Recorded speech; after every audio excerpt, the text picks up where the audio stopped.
Bonjour, je suis Akibo Bassabimoussé, consultant formateur en passation des marchés publics. Et j'aimerais avec vous ce matin qu'on discute d'une question essentielle qui a fait l'objet quand même d'un arrêt de l'autorité de régulation sans pouvoir donner une réponse bien précise.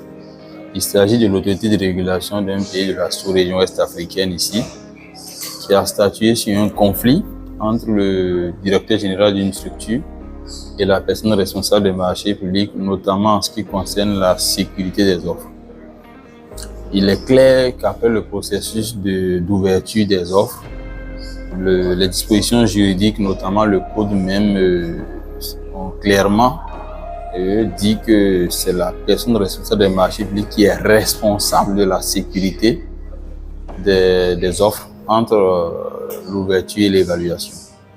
Mais le problème que cela pose, c'est qu'il y a généralement, pour être un peu hors de ce contexte, des cas où vous avez des suspicions autour de la manipulation possible d'offres, ou des gens qui ont pris ces offres-là et ont retrouvé même parfois leur bureau vandalisé pour que des gens puissent avoir accès à des offres. C'est arrivé, ça a été dit clairement noir sur blanc.